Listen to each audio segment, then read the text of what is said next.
حسبي ربي جل الله ما في قلبي غير الله نور محمد صلى الله لا إله إلا الله حسبي ربي جل الله ما في قلبي غير الله نور محمد صلى الله.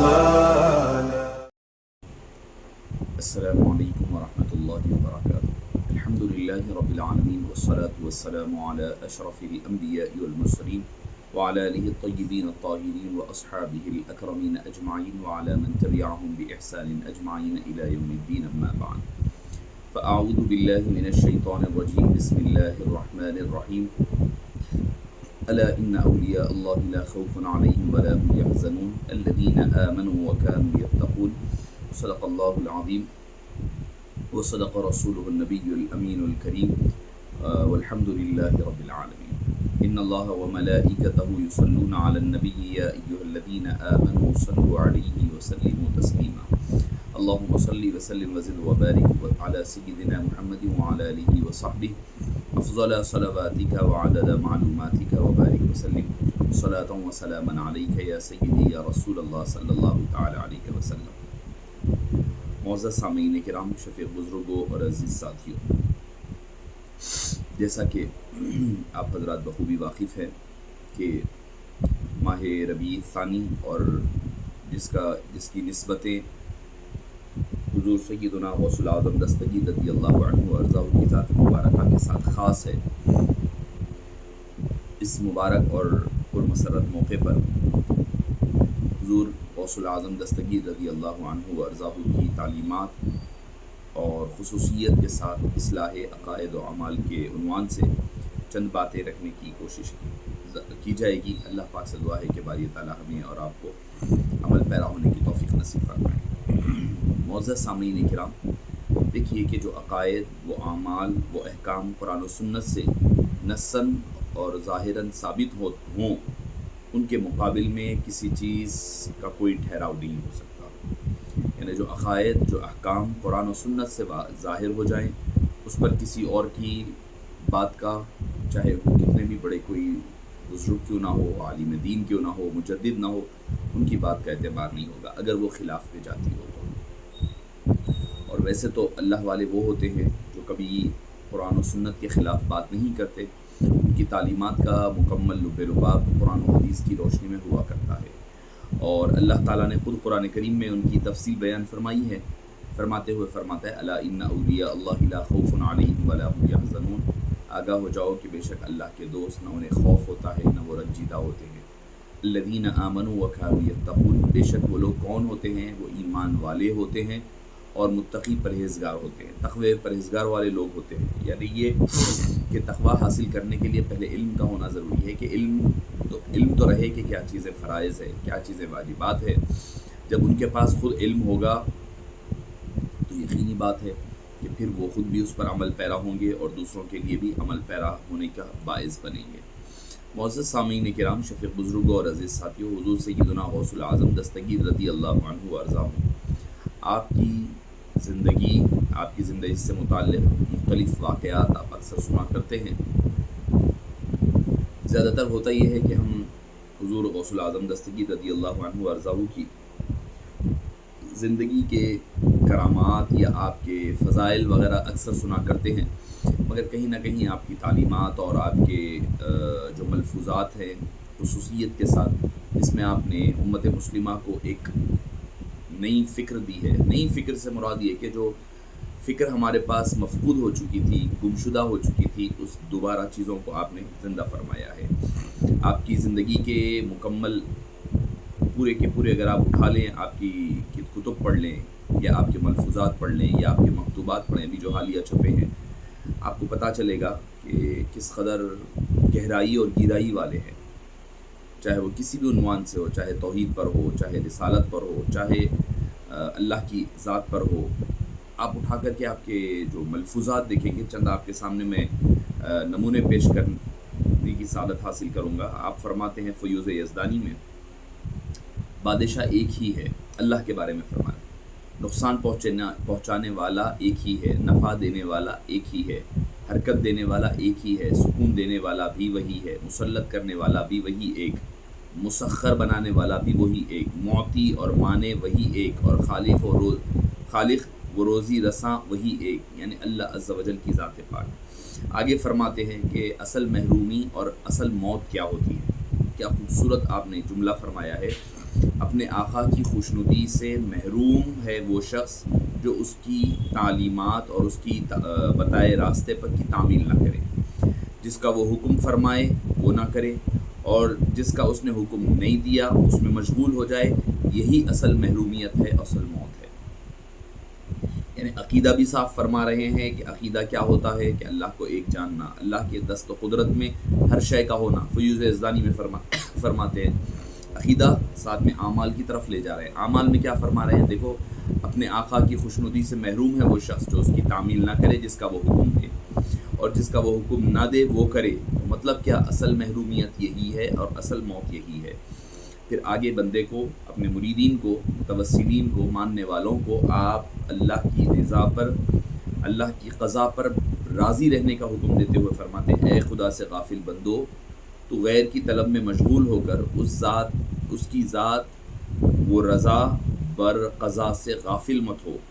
بعض وقت ایسا ہوتا ہے کہ اس سے فراخی معاش کا طالب ہوتا ہے، اور کیا عجب ہے کہ وہ تیرے لیے فتنہ ہو۔ یعنی آدمی چاہتا ہے کہ مال زیادہ ملے، آپ فرماتے کیا پتہ کہ وہ تمہارے لیے فتنہ ہو اور تمہیں اس کا علم نہ ہو، تو نہیں جانتا کہ بہتری کس چیز میں ہے۔ بس اگر کوئی چیز نہ ملے تو خاموشی اختیار کر لو، اور جس حال میں وہ رکھے اس حال میں مطیع اور فرمانبردار بن کر رہے، ہر حالت میں اس کے ہر کام پر راضی رہے، ہر کام پر شکر گزار رہے، یعنی عقیدہ سدھار رہے ہیں۔ دیکھو، ہو سکتا ہے کہ کچھ مشکلات آئے، کوئی آزمائشیں آئے، کوئی امتحانات آئے، مگر تم اپنے مقام پر ڈٹے رہو، اپنے مقام پر لگے رہو۔ اپنا کام کیا ہے؟ اطاعت کرنا، اطاعت و بندگی میں تم لگے رہو۔ ہو سکتا ہے کہ تمہارے خلاف کچھ فیصلے جائیں گے، تمہیں لگتا ہوگا، ویسے تو ہوتا نہیں ہے، تمہیں لگتا ہے ہوگا۔ وہ رزق کی وسعت جس پر شکر نہ ہو فتنہ ہے، سبحان اللہ۔ وہ رزق جس پر شکر نہ ہو، وہ رزق کی وسعت جس پر شکر نہ ہو وہ فتنہ ہے، یعنی اللہ کوئی چیز دے اور آپ اس پر شکر ادا نہ کرے، آپ فرماتے ہیں کہ وہ فتنہ ہے۔ یعنی اللہ تعالیٰ نے آپ کو علم دیا ہے یا فضل دیا ہے یا مقام دیا ہے یا دولت دی ہے، آپ اس کا صحیح استعمال نہیں کرتے، اس پر شکر گزاری نہیں کرتے، تو آپ فرماتے ہیں کہ در حقیقت وہ ایک فتنہ ہے۔ جس معاش کی تنگی پر صبر نہ ہو وہ بھی فتنہ ہے۔ جس پر اللہ نعمت دے اس نعمت پر شکر ادا نہ کرنا وہ بھی فتنہ ہے۔ جو مسائل پر صبر نہ کرے وہ بھی ایک فتنہ ہے، سبحان اللہ۔ انداز گفتگو دیکھیے، انداز بیان دیکھیے۔ آپ فرماتے ہیں کہ آزمائش و امتحان ہونا ضروری ہے، ہمارے اعمال کی اصلاح ہو رہی ہے، خصوصاً دعویٰ کرنے والوں کا، یعنی جو دعویٰ کرتے ہیں کہ ہم اللہ کے بندے ہیں، اللہ کی رضا پر راضی رہتے ہیں، ان کا تو پھر امتحان ہونا لازم ہے۔ اگر اور امتحان و آزمائش نہ ہوتی تو بہترین مخلوق ولی ہونے کا دعویٰ کرنے لگتی، یعنی ساری مخلوق پھر دعویٰ کرتی کہ ہم اللہ کے ولی ہیں۔ جب تک کہ ان کا امتحان نہ ہوگا، آزمائش نہ ہوگی، تو پتہ کیسے چلے گا کہ یہ صبر کرنے والے ہیں، یہ امتحانات آزمائشوں میں ٹھہرنے والے ہیں۔ پھر اپنے مریدین کی اور اپنے تلامذہ کی اصلاح فرماتے ہوئے کہتے ہیں نفس جب اللہ کا مطیع ہو جاتا ہے تو اس کا رزق بوسعت ہر جگہ اس کو پہنچتا ہے۔ یعنی تم چاہتے ہو کہ کہیں بھی ہو رزق پہنچے تو تم اللہ کے مطیع بن جاؤ، پھر جب نافرمانی کرتا ہے تو رزق کے اسباب منقطع اور اس پر مصیبتیں مسلط ہو جاتی ہیں، پس وہ دنیا اور آخرت دونوں کا خسارہ پایا کرتا ہے۔ معزز سامعین کرام، حضور سیدنا غوث العظم دستگیر رضی اللہ عنہ ہر کلام میں، ہر بات میں آپ کی تعلیمات کا لب لباب اصلاح عقائد و اعمال ملے گا، اہل سنت والجماعت کے عقائد کی ترویج، اور آپ اہل سنت والجماعت کے عقائد جو عقائد حقہ ہے اسی پر گامزن نظر آئیں گے۔ پھر آگے نفس کی مخالفت کرتے ہوئے فرماتے ہیں نادان تو چاہتا ہے کہ جس شے کو چاہے بدل دے، کیا تو دوسرا معبود ہے؟ چاہتا ہے کہ اللہ عز و جل تیری موافقت کرے، یہ معاملہ بالکل برعکس ہو گیا، اس کا عکس کر کے راہ ثواب پائے گا۔ اگر تقدیری احکامات نہ ہوتے تو جھوٹے دعووں کی شناخت نہ ہوتی، تجربوں ہی سے جواہرات کھلتے ہیں۔ تیرا نفس جیسا حق تعالیٰ کے حکم پر راضی ہونے سے منکر ہے، ایسا ہی تو اپنے نفس کا منکر بن، یعنی جیسا تیرا نفس اللہ کے احکام پر کی مخالفت کرتا ہے اسی طرح تو اپنے نفس کی مخالفت کر۔ معزز سامعین کرام، شفیق بزرگوں اور عزیز ساتھیوں، حضور سیدنا غوث العظم دستگیر رضی اللہ عنہ وارضاہ کی ساری زندگی اہل سنت والجماعت اور اسلام اور لوگوں کی اصلاح اور ان کی بہبود اور ان کو صحیح راہ پر لے جانا، معروف کی طرف لے جانا، منکرات سے بچانا، اسی پر آپ کی ساری زندگی محیط رہی۔ آپ کی حالانکہ کتابیں تو کئی بہت ساری کتابیں، جیسے غنیت الطالبین کے بارے میں آتا ہے کہ کچھ اضافات کمی بیشی کے ساتھ غنیت الطالبین ہیں، کچھ اس میں بعد میں کئی حضرات نے اس میں اضافے کر دیے ہیں۔ فتوح الغیب ہے، الفتح الربانی ہے، الفیوزات الربانیہ فی المآثر والاوراد القادریہ، الاوراد القادریہ۔ اس کے علاوہ بشائر الخیرات کہی جاتی ہے کہ آپ ہی کی کتاب ہے۔ تحفۃ المتقین ہے، الرسالہ القادریہ، حزب الرجا والانتہا، الرسالۃ الغوثیہ، مراتب الوجود، یواقیت الحکم، معراج لطیف المعانی، کئی آپ کی کتب ملتی ہے۔ اب آئیے حضور غوث العظم دستگیر رضی اللہ عنہ وارضاہ کے عقائد و نظریات اور تعلیمات پر آپ کی کچھ حوالے جات آپ کے گوش گزار کرو۔ عقیدے کے بارے میں خود آپ فرماتے ہیں، سیر اعلام النبلاء میں لکھا ہے، اعتقادنا اعتقاد السلف الصالح والصحابہ، فرماتے ہیں کہ ہمارا عقیدہ وہی ہے جو صحابہ اور سلف صالحین کا عقیدہ ہے، بلکہ شیخ دوسروں کو بھی سلف صالحین کا عقیدہ اور مذہب اختیار کرنے کی تلقین فرماتے ہیں۔ علیکم بالاتباع من غیر ابتداع، علیکم بمذہب السلف الصالح، امشوا فی الجادۃ المستقیمہ، الفتح الربانی 10ویں مجلس میں فرماتے ہیں کہ تمہیں چاہیے کہ کتاب و سنت کی اتباع اختیار کرو اور بدعات کا ارتکاب مت کرو، اور تمہیں چاہیے کہ سلف صالحین کے مذہب کو اختیار کرو، اور یہی وہ صراط مستقیم ہے جس پر تمہیں کامزن رہنا چاہیے۔ یعنی جو اپنے اسلاف کے راستے پر ہے، جو 1400 سال کی تاریخ ہے، اس پر چلو۔ اب یہاں پر اگر حضور غوث العظم نے فرمایا نا من غیر ابتداعین، کہ بغیر بدعات کا ارتکاب نہ کرو، تو مطلب یہ لوگ، بعض لوگ کیا سمجھتے ہیں حضور غوث العظم فرما رہے ہیں تم لوگ جو بدعات کرتے ہیں۔ نہیں، حضور غوث العظم دستگیر رضی اللہ عنہ کے نزدیک بدعات کیا ہے؟ بدعات فاتحہ درود کا نام بدعات نہیں ہے۔ بدعات ہے کیا؟ نئے نئے عقیدے بنا لینا جو 1400 سال سلف صالحین کے عقیدے سے ہٹ کر ہو، صحابہ کا عقیدہ، اہل بیت کا عقیدہ، تابعین کا عقیدہ، تبع تابعین کا عقیدہ، وہ چھوڑ کر نئے نئے جماعتیں بنانا، نئے نئے عقائد بنانا۔ آگے آئے گا آپ نے جن لوگوں کا بدعات کہہ کر کے ذکر فرمایا ہے، رد فرمایا ہے، کون کون اہل بدعات ہے اس کا بھی تذکرہ فرماتے ہیں۔ تو معزز سامعین کرام، شفیق بزرگوں اور عزیز ساتھیوں، آپ فرما رہے ہیں کتاب و سنت کو تھامو اور سلف صالحین کا عقیدہ اختیار کرو۔ یعنی کیا؟ سر سقطی کا، جنید بغدادی کا، بایزید بستامی کا، حسن بصری کا، اوپر جتنے بزرگان دین ہمارے گزرے ہیں، ان ساروں کے عقیدے کو اپنانا۔ حضور غوث العظم دستگیر رضی اللہ عنہ فرماتے ہیں عقیدہ یہی ہے۔ ہمارا اعتقاد کیا ہے؟ ہمارا عقیدہ یہی ہے کہ ہم سلف صالحین کے عقیدے پر ڈٹے ہوئے اور جمے ہوئے ہیں۔ پھر آپ ایمان کی آگے تعریف بتلاتے ہیں۔ ایمان کی تعریف فرماتے ہیں وَنَعْتَقِدُ أَنَّ الْإِيمَانَ قَوْلَ بِاللِّسَانِ وَمَعْرِفَةٍ بِالْجِنَانِ وَعَمِلَ بِالْأَرْكَانِ يَزِيدُ بِالطَّاعَةِ وَيَنْقِصُ بِالْعِصْيَانِ وَيَقْوَى بِالْعِلْمِ وَيَضْعَفُ بِالْجَهْلِ وَبِالتَّوْفِيقِ يَقَعُ۔ الغنیہ میں ذکر فرماتے ہیں میرا عقیدہ یہ ہے کہ ایمان زبانی اقرار، قلبی تصدیق اور ارکان اسلام پر عمل پیرا ہونے کے مجموعے کا نام ہے۔ عقیدہ دیکھیے 3 چیزوں کو شامل فرمایا، زبان، یہ ایمان زبانی اقرار، زبان سے کہے آپ ضروری ہے، قلبی تصدیق ہو، نمبر 3 ارکان اسلام پر عمل پیرا ہونا، تینوں کو ملائے تو ایمان ہے۔ ہم سمجھتے ہیں کہ ایمان صرف زبانی طور پہ کہہ دے رہے ہیں، کام ہو جائے گا، سمجھ رہے ہیں، نہیں۔ حضور بڑے پیر فرماتے ہیں جب تک اس میں عمل شامل نہ ہو تب تک کہ وہ ایمان کا مجموعہ مکمل نہیں ہوتا۔ ایمان اطاعت سے بڑھتا ہے، ایمان اطاعت سے بڑھتا ہے۔ جو لوگ کہتے ہیں ایمان بڑھتا نہیں ہے، گھٹتا نہیں ہے، نہیں، حضور بڑے پیر فرماتے ہیں یہی سلف صالح کا عقیدہ ہے۔ آج جو حضرات کہتے ہیں نا اہل حدیث وغیرہ، حضور بڑے پیر کی یہ تعلیمات پیش کر کر کہتے ہیں حضور بڑے پیر نے یہ کہا تھا، وہ کہا کہ بھئی بدعات وغیرہ کے حوالے سے یہ کہا تھا وغیرہ۔ حضور بڑے پیر فرما رہے ہیں ایمان اطاعت سے بڑھتا ہے، یزید بالطاعہ، یہ کم ہوتا، اور فرمائے وینقص بالعصیان، اور نافرمانی سے کم ہوتا ہے۔ یعنی اچھے کام کرو تو بڑھتا ہے، کم برے کام کرو تو گھٹتا ہے۔ لوگ کہتے ہیں نہیں ایمان گھٹتا بڑھتا نہیں ہے، ان کے لیے یہ حضور بڑے پیر رضی اللہ عنہ وارضاہ، اور خود انہی لوگوں نے اس کو نقل کیا ہے الغنیہ میں، ان کی طرف سے چھپی ہوئی کتاب ہے، اور فرماتے ہیں کہ ایمان کیسے علم سے مضبوط ہوتا ہے، جہالت سے کمزور ہوتا ہے، جبکہ اللہ تعالیٰ کی توفیق ہی سے یہ حاصل ہوتا ہے، اللہ کی توفیق سے حاصل ہوتا ہے، نیک کاموں سے بڑھتا ہے، برے کاموں سے گھٹتا ہے، علم سے مضبوط ہوتا ہے، جہالت سے کمزور ہوتا ہے۔ اور پھر فرماتے ہیں کہ ایمان 3 چیزوں کا زبانی اقرار ہو، قلبی تصدیق ہو، ارکان اسلام پر عمل پیرا ہو۔ معزز سامعین کرام، آگے پھر حضور غوث الاعظم دستگیر رضی اللہ عنہ وارضہ اور آگے فرماتے ہیں الایمان قول وعمل لأن القول دعوى والعمل هي البینہ والقول صورة والعمل روحها۔ فرماتے ہیں ایمان قول و عمل کا نام ہے، قول بھی ہو عمل بھی ہو، کیونکہ قول زبانی دعویٰ ہے اور عمل اس دعوے کی دلیل ہے۔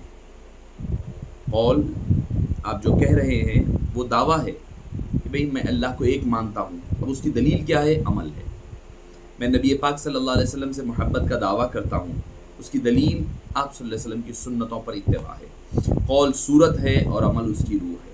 سبحان اللہ، کیا خوبصورت چھوٹے الفاظ ہے، آسان الفاظ، معنی کی گہرائی اور گہرائی آپ پڑھتے جائیں تو اس میں جو مزہ اور جو لذت آپ دیکھتے جائیں کہ قربان جائیے حضور غوث الاعظم دستگیر رضی اللہ عنہ کی تعلیمات پر۔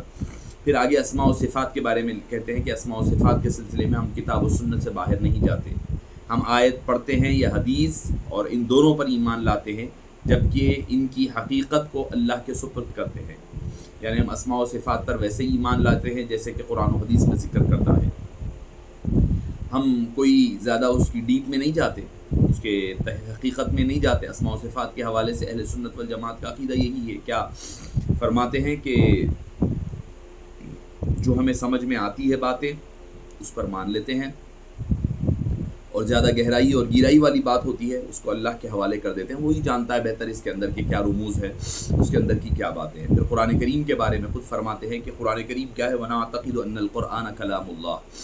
ہم اعتقاد کرتے ہیں، ہم یقین رکھتے ہیں، ہمارا یہ عقیدہ ہے کہ قرآن کریم اللہ کا کلام ہے، وَكِتَابُهُ اور اس کی کتاب ہے، وَخِطَابُهُ اور اس کا خطاب ہے، وَوَحْيُهُ الَّذِي نَزَلَ بِهِ جبریل علی رسول اللہ صلی اللہ علیہ وسلم، اور اس کی وحی ہے جسے جبریل امین علیہ السلام کے ذریعے اللہ تعالیٰ نے حبیب پاک صلی اللہ علیہ وسلم پر نازل فرمایا ہے۔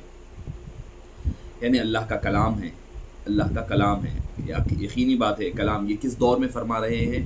اس دور میں جب کہ قرآن کلام ہے، قرآن مخلوق ہے غیر مخلوق، بحثوں کا دعووں کا آغاز ہو چکا ہے۔ اس موقع پر جب کہ امام احمد بن حنبل کا دور گزرا ہے، ان کی شہادتیں ہوئی ہے، اس وقت آپ یہ فرما رہے ہیں کہ قرآن اللہ کا کلام ہے۔ یعنی کلام ہے تو اس کی صفت ہے، صفت ہے تو غیر مخلوق ہے۔ آپ صلی اللہ علیہ وسلم کے بارے میں کیا فرماتے ہیں کہ وَيَعْتَقِدُ أَهْلُ الْإِسْلَامِ، کہ اہل اسلام اس بات پر متفقہ طور پر عقیدہ رکھتے ہیں کیا ان محمد ابن عبداللہ ابن عبد المطلب ابن ہاشم ابن رسول اللہ وسید المرسلین وخاتم النبیین علیہ السلام۔ آپ فرماتے ہیں کہ تمام اہل اسلام کا اس بات پر متفقہ عقیدہ ہے، کیا ہے؟ کہ تمام رسولوں کے سردار اور خاتم النبیین حضور اکرم صلی اللہ علیہ وسلم کی ذات پاک ہے۔ آپ کی تعلیمات عقیدے کے بارے میں، آخرت کے بارے میں فرماتے ہیں ثم ان الایمان بالبعث من القبور والنشر عنها واجب كما قال اللہ، روز آخرت قبروں سے جی اٹھنے اور حشر و نشر پر ایمان لانا بھی واجب ہے۔ اس کے علاوہ قل صراط، جنت، دوزخ، صراط، وہ ساری چیزیں ہمیں میزان شفاعت کے حوالے سے بھی ملتی ہے۔ اگر ہم آگے بڑھیں حضور غوث الاعظم دستگیر رضی اللہ عنہ وارضاہ، آپ فرماتے ہیں کہ مختلف قسم کے، آپ فرماتے ہیں غیر خدا کی قسم کھانا جائز نہیں، خدا کی قسم کھائی جائے۔ آگے فرماتے ہیں جب قبر کی زیارت کیے جاؤ تو پھر اس کے تھوڑا سا دوری کے ساتھ ٹھہرو، اس کو چومنے کرنے سے پرہیز کرو کیونکہ یہودیوں کی علامت ہے۔ پھر فرمایا نہ قبر پر بیٹھو، نہ اس کے ساتھ ٹیک لگاؤ، پھر اللہ سے اپنی حاجت طلب کرو، یعنی وسیلے کے ذریعے سے ان سے حاجت طلب کرو۔ پھر آگے فرمایا کہ بدشگونی جائز نہیں ہے، البتہ اچھی فعال لینا میں کوئی حرج نہیں ہے۔ بدشگونی کے حوالے سے فرماتے ہیں جو شخص کو بدشگونی نے اس کے کام کو روک دیا تو لہذا اس نے شرک کیا۔ سنت کی پیروی کرو اور دین کی موافقت کرو، خلاف ورزی نہ کرو، فرما برداری کرو اور نافرمانی نہ کرو، اخلاص پیدا کرو اور شرک نہ کیا کرو، اللہ کی توحید پر پرچار کرو، اس کے دروازے سے منہ نہ موڑو، اسی خدا سے سوال کرو اور اسی سے مدد مانگا کرو۔ پھر آگے ارشاد فرماتے جو شخص خود یا اس کا بھائی بیمار ہو تو اس کو اس طرح دعا کرے، اے ہمارے رب جو آسمان میں ہے تیرا نام مقدس ہے، ارض و سما پر تیرا ہی حکم چلتا ہے، جس طرح ارض و سما میں تیری ہی رحمت کے دریا ہے، اسی طرح ہمارے بھائی کو شفا عطا فرما دے۔ آپ فرماتے ہیں کہ تم سے تمہارے اعمال اس وقت تک قبول نہیں کیے جا سکتے جب تک کہ تم اس میں اخلاص پیدا نہ کر لو۔ اخلاص جب تک نہ ہوگا جب تک کہ تمہارے اعمال قبول نہیں ہوں گے۔ کوئی قول عمل کے بغیر مقبول نہیں، اور کوئی عمل اخلاص و سنت کے مطابق نہیں تو وہ بھی قبول نہیں ہونے والا ہے۔ معزز سامعین کرام، حضور غوث الاعظم دستگیر رضی اللہ عنہ وارضاہ کی بے شمار آپ کے اقوال، آپ نے جو زہد و تقوی کے حوالے سے، آپ نے اعمال کے حوالے سے، اور خود آپ کے فرماتے ہیں جو حدیث پاک ہے کہ ازہد فی الدنیا یحبک اللہ، دنیا سے بے رغبتی کیا کرو کیونکہ اللہ تعالیٰ تمہیں جو ہے محبت کرے گا، تم کو پسند کرے گا، تمہارے قرب میں اختیار فرمائے گا۔ پھر فرماتے ہیں اعمال کے حوالے سے جھوٹ سے بچو، ہنسی مذاق میں بھی جھوٹ مت بولا کرو، یہ عادت صادقہ اختیار کرنے پر اللہ تعالیٰ تمہارا شرح صدر فرمائے گا اور علم صافی عطا فرمائے گا، صاف ستھرا علم عطا فرمائے گا۔ وعدوں کو پورا کیا کرو تاکہ سخا و حیا کے مراتب تم پر آشکار ہو جائیں۔ اگر تم چاہتے ہو کہ سخا اور حیا حاصل ہو تو پھر کیا کرو؟ وعدے کو پورا کیا کرو۔ مخلوق خدا کے لیے لعنت کا لفظ استعمال مت کرو۔ ابرار و صادقین کا اخلاق کا طریقہ یہی ہے، اس کا نتیجہ یہ ہے کہ اللہ تعالیٰ اس کی حفظ آبرو فرماتا ہے اور نقصان خلق سے معمون کر دیتا ہے۔ کسی کے لیے بدعا مت کرو بلکہ صبر کے ساتھ زود و ستم برداشت کر لیا کرو۔ اس کا نتیجہ یہ ہے کہ مخلوق میں اسے محبت اور قبولیت عطا ہوتی ہے۔ اہل قبلہ میں سے کسی ایک مشرک، کافر، منافق ہونے کی بشارت قطعی نہ دیا کرو۔ اگر کوئی آدمی اہل قبلہ ہے، ہو سکتا ہے کہ ہمارے عقائد اس سے ٹکراتے ہوئے، ہو سکتا ہے اس کے دل میں کیا ہے یا کیا وجہ ہے نہیں معلوم، اس پر شرک اور کفر کے فتوے مت لگایا کرو۔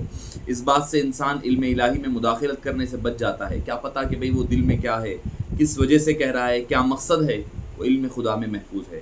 گناہ ظاہری یا باطنی، گناہ ظاہری ہو یا باطنی، ان سے خود کو بالکل قطع نظر کر ڈالو اور اپنے جوارح کو بچاؤ۔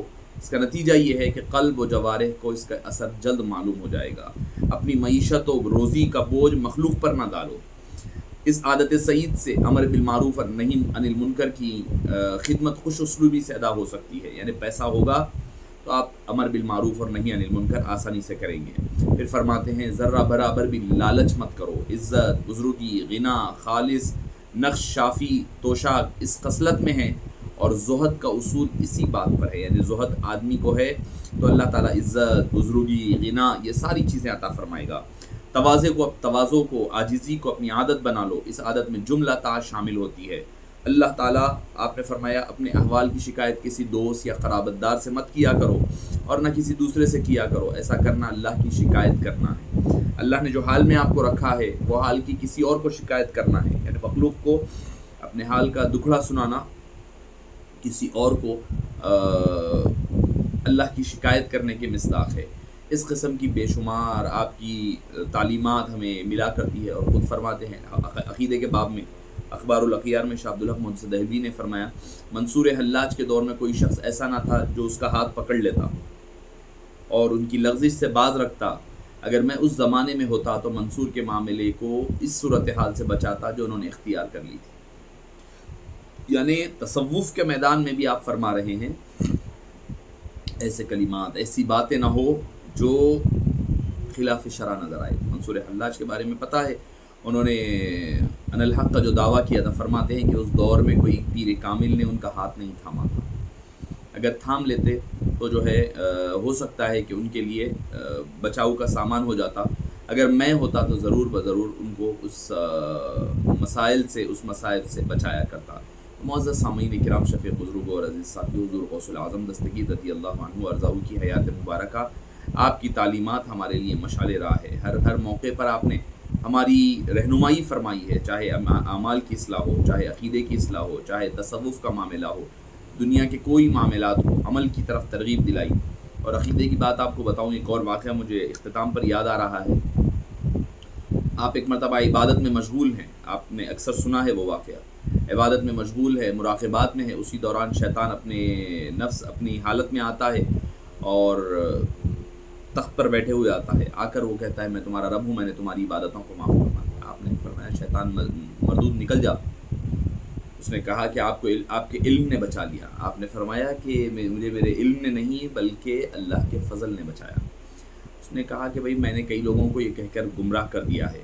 تو آپ نے جب پوچھا کہ آپ کو کیسے پتہ چلا، تو آپ نے فرمایا کہ جب میں نے غور کیا تو مجھے پتہ چلا کہ بھئی جب نبی کے لیے یہ معاف نہیں ہو سکی نمازیں تو میرے لیے کیسے ہو سکی. کلمہ پڑھنے والوں کے لیے نہیں ہوئی، کلمہ پڑھانے والوں کو نہیں ہوئی، تو کلمہ پڑھنے والوں کا کیا عالم. تو مطلب یہ ہے کہ ایک تو علم، پھر اس کے بعد اللہ کا فضل شامل ہوتا ہے، تو پھر عقیدے کے باب خود بخود کھلنے لگتے ہیں اور خود بھی راہ راست پر کامزن رہتے ہیں اور دوسروں کے لیے بھی کامزنی کا باعث بنتے ہیں. اللہ پاک سے دعا ہے کہ باری تعالیٰ ہمیں اور آپ کو حضور غوث الاعظم دستگیر رضی اللہ عنہ ارضاہ کی تعلیمات پر عمل پیرا ہونے کی توفیق نصیب فرما اور اسی تعلیمات پر جینے اور مرنے اور سچی اور پکی محبت نصیب فرما.